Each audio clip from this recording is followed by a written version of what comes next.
প্রিয় দর্শক, দেশ এবং প্রবাসী এই মুহূর্তে যে যেখান থেকে আমাদের ইউটিউব চ্যানেলটি দেখছেন বা শুনছেন, সবাইকে প্রীতি এবং শুভেচ্ছা জানিয়ে শুরু করছি আজকের প্রতিবেদন। তো দর্শক, দেখতে পাচ্ছেন যে আমার সামনে একজন বোন আছে, বোনটির জীবনের গল্প শুনবো। আপু, আসসালামু আলাইকুম। ওয়ালাইকুম আসসালাম। কী নাম ভাইয়া? ঝুমুর। ঝুমুর আপু কি ভালো? হ্যাঁ ভাইয়া, ভালো আছে। মনটা ভালো আছে? মনটা কেমনি ভালো থাকবে ভাই, কষ্টের জন্য কষ্ট হচ্ছে।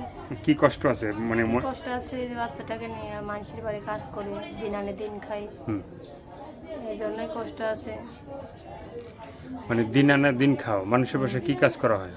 ওই রান্না বান্না করে থালা বাসন ধরে এটাই।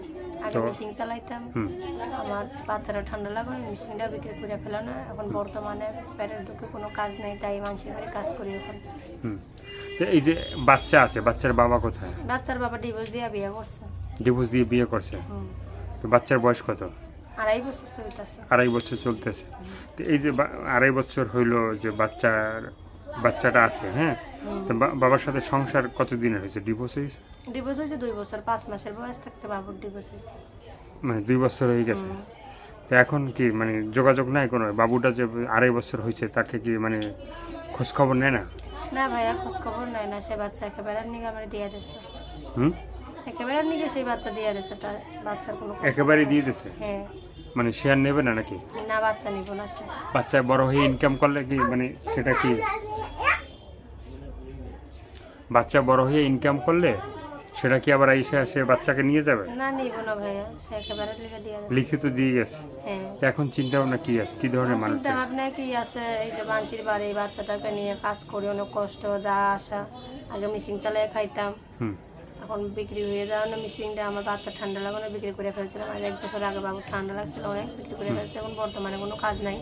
1 বছর ধরে আমি মানুষের বাড়ি কাজ করে এখন খুব কষ্ট আছে। আমি প্রতিবেদনের সামনে এসে দাঁড়াইছি, একটা সুন্দর মনের মানুষের আসে যে আমার পাশে দাঁড়াবে, আমার বাচ্চার দায়িত্ব নেবে। কেউ আমার ফোন দিয়ে কেউ খারাপভাবে কথা বলেন না, আমি এমনি কষ্টের মানুষ, চাই না আরও কষ্ট পেতে। যে ভালো মন দিয়ে কথা বলবেন, ফোন দিবেন, তার সাথে আমি কথা বলবো। তো খারাপভাবে আমার ফোন দিয়ে কথা বলেন, এইটুকুই আমি আশা করি।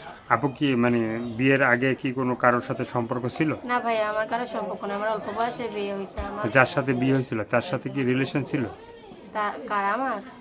না, আমার সাথে তার কোনো, তারা দেখিনি। আমার বাবার পছন্দের বিয়ে হয়েছিল। হ্যাঁ, মানে বাবার পছন্দ বিয়ে হয়েছে, তারপরে সংসারটা মানে টিকলো না? সে একটা মেয়ের সাথে রিলেশন ছিল, এটা আমি জানতাম না।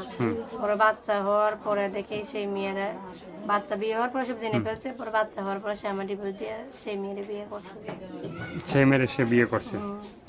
তো আর কিছু বলার আছে, বলতে না চাও? ভাই, আর কিছু বলার নাই। যে আমার ফোন দিবে, কথাবার্তা বলল। আর আমি চাই দর্শক ভাইদের মধ্যে বলতে, ওর বাচ্চাটাকে নিয়ে খুব কষ্ট আছে। মানুষের বাড়ি কাজ করে যতক্ষণে সেতক্ষণে চলে আগুন ধরা। কেউ যদি দয়া লাগে, কেউ আমার পাশে যদি দাঁড়ায়, আমার জীবন সঙ্গে বানাবো। যদি পাশে না দাঁড়ায়, কেউ যদি কিছু হেল্প করে, আমি সেলাই মেশিন চালিয়ে খাইবো, এটাই আমি বলতেছি। তো দর্শক, এই আপুর কথাগুলো শুনলেন। আপনাদের যদি ভালো লাগলে অবশ্যই তার পাশে থাকবেন। সাহায্য সহযোগিতা, প্রেম, ভালোবাসা, বিয়ে শাদী যে যেটা করবেন সেটা আপনাদের একান্তই ব্যক্তিগত ব্যাপার। ভালো থাকবেন, সুস্থ থাকবেন, 5 ওয়াক্ত নামাজ পড়বেন, আর দেশটাকে বেশি বেশি করে ভালোবাসবেন। সবাইকে আল্লাহ হাফেজ, সবাই ভীষণ ভালো থাকবেন।